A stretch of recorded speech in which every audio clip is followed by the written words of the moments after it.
यूहन्ना रचित सुसमाचार उसका 15वां अध्याय और उसके 1 पद से लेकर 11 पद तक मैं आपके सामने पढ़ूंगा। सच्ची दाखलता मैं हूँ और मेरा पिता किसान है। जो डाली मुझ में है और नहीं फलती वह उसे काट डालता, और जो फलती है उसे वह छांटता है ताकि और फले। तुम तो उस वचन के कारण जो मैंने तुमसे कहा है शुद्ध हो। तुम मुझ में बने रहो और मैं तुम में। जैसे डाली यदि दाखलता में बनी रहे तो अपने आप से नहीं फल सकती, वैसे ही तुम भी यदि मुझ में बने ना रहो तो नहीं फल सकते। मैं दाखलता हूँ, तुम डालियाँ हो। जो मुझ में बना रहता है और मैं उसमें, वह बहुत फल लाता है, क्योंकि मुझसे अलग होकर तुम कुछ भी नहीं कर सकते। यदि कोई मुझ में बना ना रहे तो वह डाली के समान फेंक दिया जाता है और सूख जाता है, और लोग उन्हें बटोर कर आग में झोंक देते हैं और वे जल जाती हैं। यदि तुम मुझ में बने रहो और मेरा वचन तुम में बना रहे तो जो चाहो मांगो वो तुम्हारे लिए हो जाएगा। मेरे पिता की महिमा इसी से होती है कि तुम बहुत सा फल लाओ, तब ही तुम मेरे चेले ठहरोगे। जैसे पिता ने मुझसे प्रेम रखा है वैसा ही मैं भी तुमसे प्रेम रखा। मेरे प्रेम में बने रहो। यदि तुम मेरी आज्ञाओं को मानोगे तो मेरे प्रेम में बने रहोगे, जैसा कि मैंने अपने पिता की आज्ञाओं को माना है और उसके प्रेम में बना रहता हूँ। मैंने ये बातें तुमसे इसलिए कही हैं कि मेरा आनंद तुम में बना रहे और तुम्हारा आनंद पूरा हो जाए। आइए हम अपनी आंखों को बंद करें और वचन में जाने से पहले प्रभु से प्रार्थना मांगें। प्रभु जी, हम आपको एक बार फिर से प्रभु जी अपने समक्ष में प्रभु जी बुलाते हैं और चाहते हैं प्रभु जी कि आप हमें गाइड करें। होने दें प्रभु जी कि बोलने वाले हम नहीं बल्कि प्रभु जी आपका पवित्र आत्मा हो। धन्यवाद के साथ प्रार्थना उद्धार करता हूँ मसीह यीशु के नाम से मांगते हैं, आमीन। प्रिय भाई और बहनों, आज बहुत ही महत्वपूर्ण बात जो है हम सीखेंगे, और वो बात यह है कि हमें विश्वास में कैसे मजबूत बने रहना, यीशु से जुड़े रहना और परमेश्वर के साथ अनंत जीवन में उम्मीद रखने की बात को हम आज देखेंगे। हमारी ज़िंदगी में बहुत सारी कठिनाइयाँ आती हैं, परेशानियाँ आती हैं, बीमारी आती है, दुख आते हैं, तकलीफ आते हैं।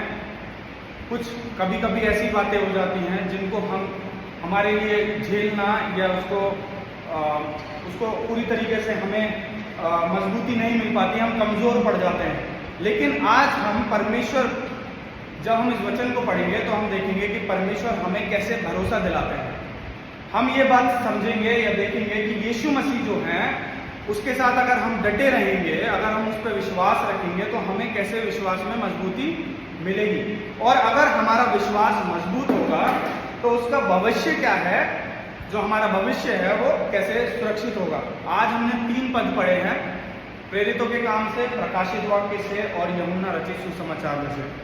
और उन तीनों पदों को अगर हम जोड़ते हैं तो हम क्या देखेंगे कि हमें विश्वास में कैसे दृढ़ रहना है, यीशु में कैसे जुड़े रहना है, और अनंत जीवन की उम्मीद कैसे हम कर सकते हैं। इन बातों को हम आज देखेंगे। अगर हम पढ़े हुए पदों का सारांश देखें तो प्रेरितों के काम की जो हमारे सामने जो प्रेरितों के काम रवि भैया के द्वारा पढ़ा गया है, उसमें जो पौलुस और जो बरनबास है वो क्या कर रहे हैं, वो नए विश्वासियों को क्या कर रहे हैं, सिखा रहे हैं। वो बता रहे हैं, क्या बता रहे हैं कि तुम कठिनाइयों में हो, तुम परेशानियों में हो, तुम दुख में हो, किसी भी बात में हो, तुम विश्वास में मजबूत रहना, तुम डटे रहना। ये समय आएगा, ऐसा समय आएगा कि तुम कमजोर पड़ जाओ पारिवारिक तौर पे या किसी भी संसारिक तौर पर अगर तुम विश्वास में मजबूत हो तो तुम जो है, अगर तुम मजबूत रहोगे तो तुम परमेश्वर के कामों को देखने पाओगे। और उन्होंने ये बातें क्यों कही, कोई व्यक्ति हमसे क्यों शेयर करता है, कोई बात इसलिए हमसे शेयर करता है, अगर वो सच है तो इसलिए शेयर करता है क्योंकि उस व्यक्ति ने शायद अपने जीवन में उन बातों को एक्सपीरियंस किया हो। पौलुस के जीवन को हम पूर्ण रीति से जानते हैं कि पौलुस क्या था और किस तरीके से उसने अपनी सेवाओं को शुरू किया। और पौलुस और बरनबास जो हैं वो नया नया जगहों पर जा रहे हैं और विश्वासियों को ये सिखा रहे हैं, ये बता रहे हैं कि हमें किस तरीके से विश्वास में बढ़ना है और अडिग रहना है। दूसरा जो हमने पद पढ़ा वो है प्रकाशित वाक्य में से, जो आदि भाई के द्वारा पढ़ा गया, उन्होंने इंग्लिश में पढ़ा था। और उसमें जो बात हो रही है प्रकाशित वाक्य की जो किताब है, उसमें जो 21वें पद में जो बात हो रही है वो बात हो रही है नए आकाश नई धरती की। ये नया आकाश और नई धरती क्या है? वो जगह है जहां परमेश्वर अपने लोगों के साथ रहता है। नया आकाश और नई धरती वो है जहां परमेश्वर की उपस्थिति है, और वो जगह है स्वर्गीय स्थान, किंगडम ऑफ गॉड। वहां यहाँ पर ना ही अंधेरा है, ना कोई दुख है, ना कोई परेशानी है, ना कोई पीड़ा है। उस जगह के बारे में प्रकाशित वाक्य में जो है यूहन्ना जो है इस बात को लिख रहे हैं। और प्रकाशित वाक्य के बारे में हम आगे पढ़ेंगे कि वो किताब क्या है। फिर मैंने जो पढ़ा यूहन्ना रचित सुसमाचार में से, तो उसमें हमने कई बार हमने इस वचन को सुना भी है कि यीशु मसीह कौन है, सच्ची दाखलता है और हम उसकी डालियां हैं। मतलब यीशु मसीह ये कहना चाहते हैं कि मैं जो हूं, तुम मेरे अंग हो, तुम मुझसे जुड़े हुए हो।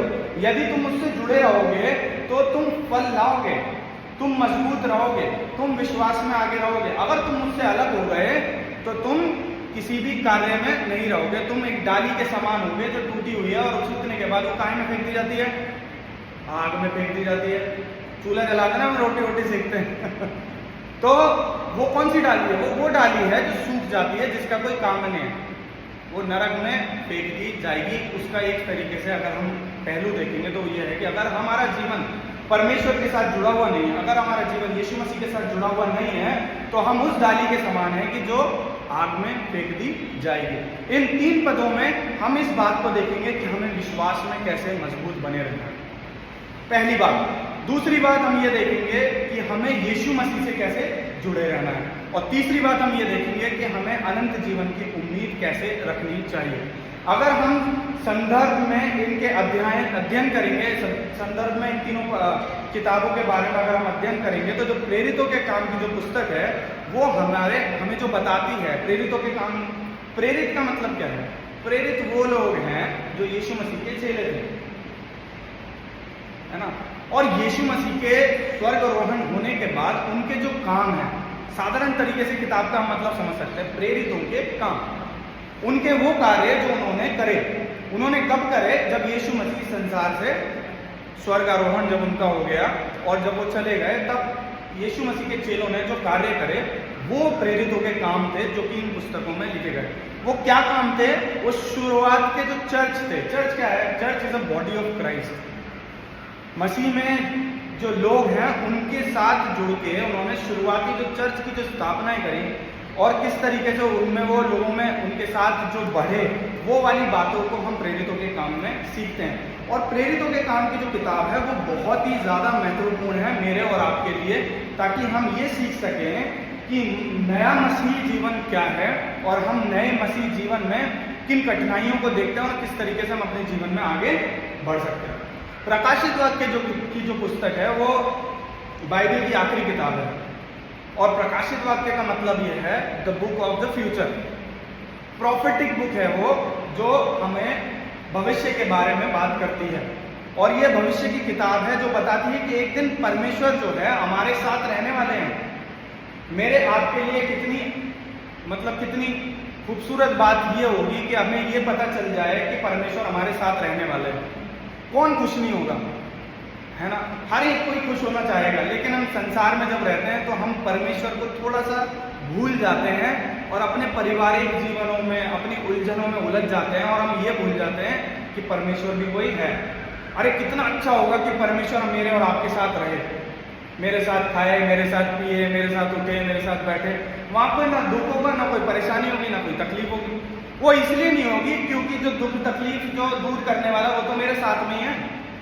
तो जब वो मेरे साथ में है या मैं उसके साथ में हूँ, तो ना वहाँ कोई दुख है, ना कोई तकलीफ है, ना कोई परेशानी है। तो प्रकाशित वाक्य की जो किताब है उसमें हम ये बात को देखते हैं कि परमेश्वर जो है हमारे साथ रहेंगे और दुख और पीड़ा जो है वहाँ पर नहीं होगी, अगर परमेश्वर हमें अपने राज्य के लिए चुनते हैं। यूहन्ना रचित सुसमाचार की किताब जो है वो एक सुसमाचार की किताब है जिसमें हम यीशु मसीह के बारे में देखते हैं, यीशु मसीह के जीवन के स्रोत के बारे में देखते हैं। यदि हम उससे जुड़े रहेंगे तो जीवन में क्या करेंगे, हम किस तरीके से अपने फलों को हम ला सकते हैं। पहली बात, अपने विश्वास में मजबूत बने रहना। पहली बात क्या है, अपने विश्वास में मजबूत बने रहना। हमें विश्वास में बहुत मजबूत बना रहना चाहिए। और ये बात जो है हमें प्रेरितों के काम उसका 14 अध्याय उसकी 22वें आयत में साधारण तरीके से लिखी हुई मिली है। वो एक तरीके से हमारे पास एक प्रूव है इस बात का कि बाइबल में खुद ही लिखा है कि अगर हम विश्वास में मजबूत बने रहेंगे तो हमें क्या मिलेगा। लिखा है कि हमें कई मुश्किलों में होकर गुजरना होगा, फिर भी अगर विश्वास में अगर हम कायम हैं तो कहीं ना कहीं हमारा जीवन जो है वो जो अनंत जीवन के लिए जब आगे बढ़ेंगे तो हम ये बात समझ सकते हैं कि अगर हम कठिनाइयों में होकर भी चलें तो एक सुकून, एक तकलीफ से गुजरने के लिए हमें एक मजबूती मिलती है। हमें एक मजबूती मिलती है कि हम परमेश्वर के साथ अपने उन कठिनाइयों, उन दुख और उन तकलीफों को हम झेल सकें। मेरे जीवन में बहुत सारे ऐसे उदाहरण हैं, एग्जाम्पल्स हैं, जब मैंने अपनी लाइफ में कठिनाइयों को देखा। और जब मैंने अपनी लाइफ में कठिनाइयों को देखा तो मैंने ये भी एक्सपीरियंस किया है छोटी सी उम्र में कि अगर मेरा जीवन परमेश्वर के साथ जुड़ा हुआ है तो मैं किस तरीके से उन कठिनाइयों में आगे बढ़ सकता हूँ। मेरे पिताजी जो थे वो 2018 में स्वर्गवास हो गए। वो भी एक प्रभु के दास थे। उन्होंने बहुत सेवाएं करी, गांव-गांव में जाकर सेवा करते थे। और जब हमारा जीवन आगे बढ़ा हमारे पिताजी के बिना तो बहुत कठिनाइयों भरा था। हमारी माँ की छोटी सी एक नौकरी थी, उसमें हम खाते थे, पीते थे। एक साल ऐसा हुआ कि मेरी बहन को पढ़ाई भी नहीं कर सकी वो, और मैं अपने मौसा जी के घर का एक स्कूल था उसमें पढ़ा, क्योंकि हमारे पास ना रुपया था ना पैसा था। वो कठिनाइयों भरा समय था। मेरी बहन स्कूल में भी नहीं जा पाई, एक साल के लिए घर पे थी। उसके बाद लेकिन प्रभु ने हमें आगे बढ़ाया। क्यों बढ़ाया? क्योंकि हम बचपन से, जब हम छोटे से थे, हमारी माँ ने, हमारे पिता ने हमें ये वचन पढ़ना सिखाया और हमें ये बताया वचन के द्वारा कि हमें यीशु मसीह पर पूर्ण रूप से विश्वास करना है। अगर हम उस पर विश्वास करेंगे तो एक ना एक दिन परमेश्वर हमारे दुखों में हमें उन दुखों को, उन दर्दों को दूर करेगा। वक्त हमें पता नहीं। तो वो धीरे धीरे हम बढ़ते चले गए, स्कूल में आ गए, पढ़ाई करी, 12वीं क्लास होने से पहले एक नौकरी ज्वाइन कर ली क्योंकि घर की परिस्थितियाँ ऐसी हैं। कॉलेज के टाइम में नौकरी कर रहे हैं, एग्ज़ाम के टाइम पे एग्ज़ाम देने जाते थे। ये कठिनाइयाँ थी, लेकिन परमेश्वर ने हर बात से संभाला। और फिर प्रभु ने मुझे मौका दिया कि मैं यूनियन बिब्लिकल सेमिनरी में अपनी पढ़ाई को कर सका, जो कि जहाँ पे एडमिशन मिलना भी बड़ा मुश्किल होता है, लेकिन प्रभु ने मुझे ये मौका दिया कि मैं वहाँ पर अपनी पढ़ाई को कर सका। ये एग्जाम्पल मैं इसलिए दे रहा हूँ क्योंकि ये मेरे जीवन का एग्जाम्पल है। मैं परमेश्वर के साथ, मेरा विश्वास मजबूत है। आज मैं अपने परिवार के बिना पुणे के अंदर रहता हूँ। बहुत सारी ऐसी बातें हो सकती हैं, बड़ा मुश्किल होता है कभी कभी अकेले जीवन को इस तरीके से शुरुआत करना, लेकिन मुझे अपने परमेश्वर पर इस बात का मजबूत भरोसा है कि अगर मैं उसके साथ जुड़ा रहूंगा तो वो मुझे हर बात से संभालेगा, है ना। उदाहरण के तौर पर अगर एक पेड़, जैसे कि एक पेड़ है, उसकी जो जड़ है, अगर वो गहरी है, बहुत गहरी जड़ है, तो कितना भी तूफान आने दीजिए, कितना भी आंधी आने दीजिए, ये होगा, हम इस बात का अंदाजा लगा सकते हैं कि और पेड़ जो है शायद टूट जाए, लेकिन उस पेड़ का टूटना बड़ा ही मुश्किल होगा, कितनी भी आंधी आने दो। तो मुझे और आपको वो जड़ बनना है कि हम वो मजबूत जड़ बन सकें कि हम परमेश्वर के वचन में मजबूती से आगे बढ़ें। अगर हम परमेश्वर के वचन में मजबूती से आगे बढ़ेंगे तो संभव है कि कितनी भी आंधी आए, मुसीबत आए, परेशानी आए, हमारा मजबूती से डिगे रहना हमारे को मजबूत बनाएगा और आगे चल के हमें एक अच्छे भविष्य में आगे लेकर जाएगा। तो किस तरीके से हम अपने आप को मजबूत बना सकते हैं? कुछ ही बातें हैं। क्या बातें हैं? वचन को पढ़ना। हर एक वचन में आपको जिंदगी भर आपको इस बात को ध्यान देना होगा कि आपको करना क्या है। 2 ही 3 बातें हैं और वो हर संडे हम सीखते रहेंगे और जीवन बीत जाएगा, हम सीखते रहेंगे, लेकिन पता नहीं अप्लाई कब करेंगे। तो पहली बात ये है कि हमें वचन पढ़ना है। मजबूत बनना तो वचन पढ़ना है, परमेश्वर के साथ रिश्ता जोड़ना है तो क्या करना है? प्रार्थना करनी है। अगर हम प्रार्थना करेंगे निरंतर, अगर हम वचन पढ़ेंगे निरंतर, तो हम मजबूत बनेंगे। दूसरी बात, यीशु में रहना। यीशु में हमें रहना चाहिए। क्यों रहे हम यीशु में? हम तो नहीं रह रहे यीशु में, हमें क्यों रहना है? क्या रीजन है हमारा यीशु मसीह के साथ रहने का? कभी सोचा है? क्या सोचा है आपने? एक पेड़ है, अगर उससे टहनी तोड़ दी जाती है, जैसे कि वचन में कहा है, तो वो सूख जाती है और जैसे शुरुआत में बात करी गई, वो किसी काम की नहीं रहती, वो जला दी जाती है। तो यीशु वो है, वो एक पेड़ है, वो एक ऐसा एक ऐसी दाखलता है कि हम उसके साथ अगर जुड़े नहीं रहेंगे तो हम फेंक दिए जाएंगे। हमें उसके साथ जुड़ा रहना पड़ेगा, हमें उसके साथ पूर्ण रूप से जुड़ा रहना पड़ेगा अगर हम मजबूत बनना चाहते हैं।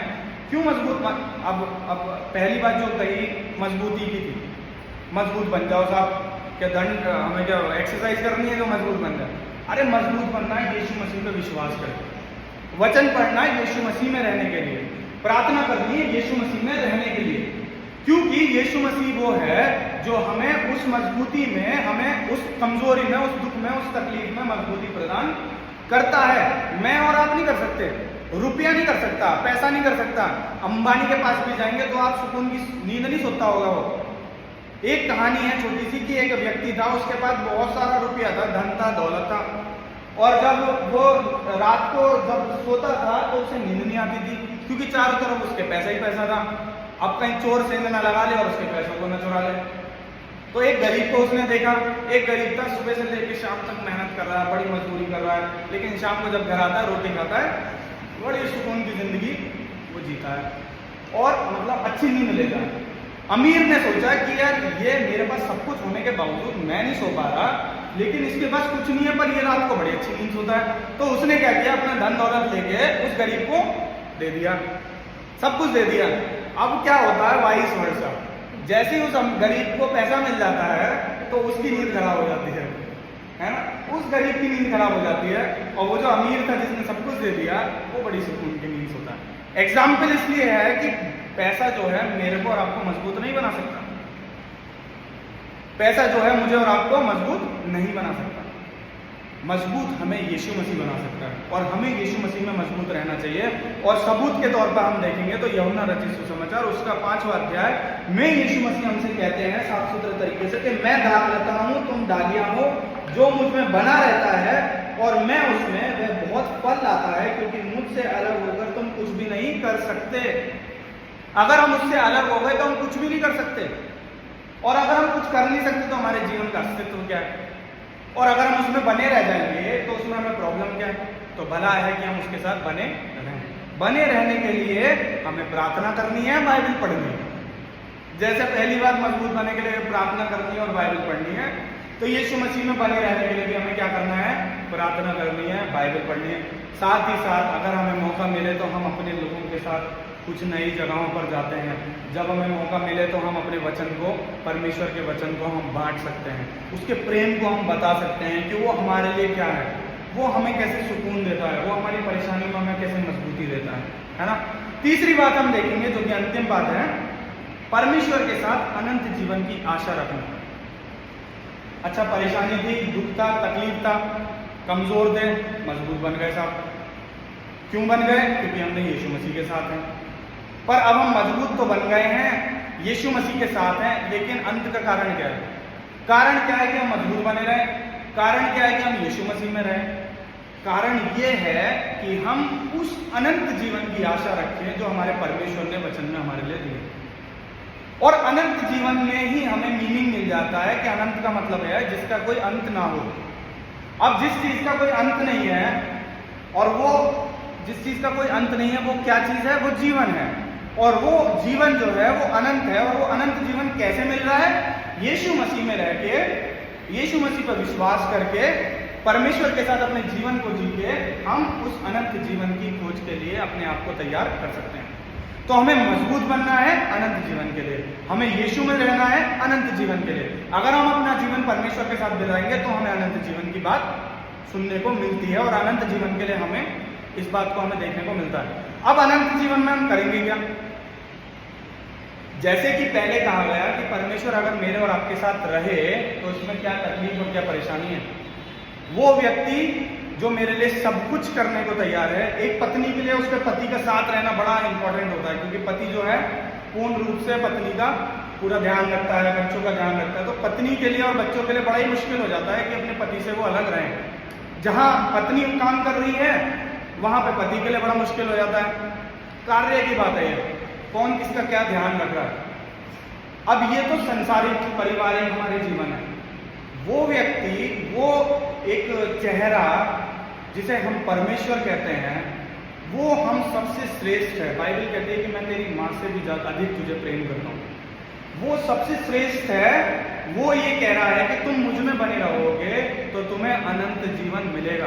पूर्ण रूप से कहा गया है। प्रकाशित वाक्य उसका 21 अध्याय उसके 4 पद में, प्रकाशित वाक्य है उसका 21 अध्याय और उसके 4 पद। कोई मेरे बीच में अगर पढ़ना चाहे तो पढ़ सकते हैं, नहीं तो मैं ही पढ़ देता हूँ।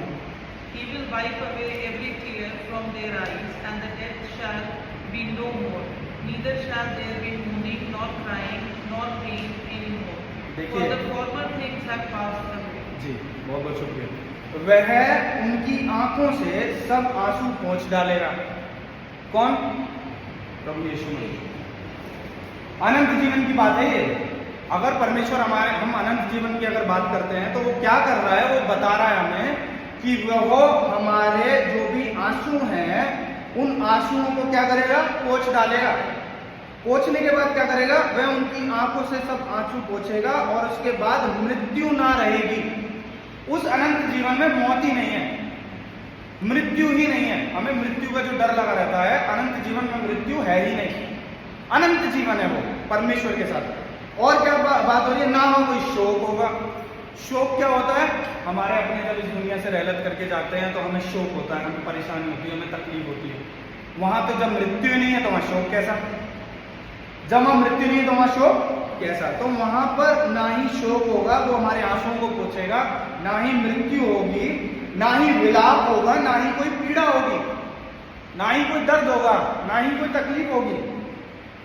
और इससे अधिक और उत्तम मुझे और आपको क्या चाहिए? इससे अधिक और उत्तम मुझे और आपको क्या चाहिए? मजबूती के लिए यीशु मसीह में रहना है, और यीशु मसीह के साथ जब हम रहेंगे तो अनंत जीवन मिलेगा। और अनंत जीवन में हमें ना शोक है, ना विलाप है, ना दुख है, ना तकलीफ है, ना परेशानी, ना मृत्यु है, ना कुछ है। सिर्फ क्या है? यीशु मसीह और उसके साथ हमारा जीवन। हमेशा स्वर्ग की खुशी को याद रखना जरूरी है। जब हम अपने जीवन को जीते हैं तो अगर हम इस बात को याद रखें कि स्वर्ग की जो खुशी है ना, दुख तो है नहीं, खुशी है ना, तो स्वर्ग की खुशी को अगर हम हर समय याद रखेंगे ना तो हम अपने जीवन में स्वर्ग की अनंत जीवन की बाट जोते हुए अपने जीवन को जिएंगे और अपने जीवन में उस उम्मीद के अनुसार हम बने रहेंगे। अगर हम इन सब बातों को देखते हैं कि यीशु मसीह इन बातों में हमारे साथ कैसे जुड़े हुए हैं, तो ये सारी बातें हमें यीशु मसीह की ओर ले जाती हैं। यीशु मसीह हमारा क्या है? विश्वास है। विश्वास करेंगे तो ही तो मजबूत बनेंगे। विश्वास किस पे करना है? यीशु मसीह पे। वो कौन है? वो एक क्या है? दाखलता है। कौन है दाखलता? यीशु मसीह दाखलता है। क्या है दाखलता? कि हम उसकी टहनी हैं, हम उसके साथ के अंग हैं। यीशु मसीह तो है। विश्वास किस पे करना है? यीशु मसीह पे। दाखलता कौन है? यीशु मसीह। स्वर्ग का द्वार खोलने की बात कौन करता है? यीशु मसीह। और अपने प्राण देकर किसने हमें बचाया? यीशु मसीह ने। तो पूर्ण रूप से हमें यीशु मसीह में आगे बढ़ना है। अपने पारिवारिक जीवन को हमारी जो पारिवारिक जीवन है उसमें हमें हमेशा निरंतर आगे बढ़े रहना है और हम इस बात का प्रण लें कि विश्वास में मजबूत बने रहें, यीशु से जुड़े रहें और अनंत काल के साथ जीवन की आशा रखते हुए हम अपने जीवन को बिताएं। आइए हम प्रार्थना में जाएंगे और इस वचन के लिए हम आशीष मांगेंगे। प्रभु जी, हम आपका धन्यवाद देना चाहते हैं कि प्रभु जी आपने हमें एक खूबसूरत वचन से प्रभु जी नवाजा है, इसके लिए हम आपका शुक्र करना चाहते हैं, धन्यवाद देते हैं। प्रभु जी हमारी जीवन में प्रभु जी आप मजबूती दीजिए इस बात के लिए कि प्रभु हम निरंतर मसीह यीशु में विश्वास में आगे बढ़ते चले जाएं।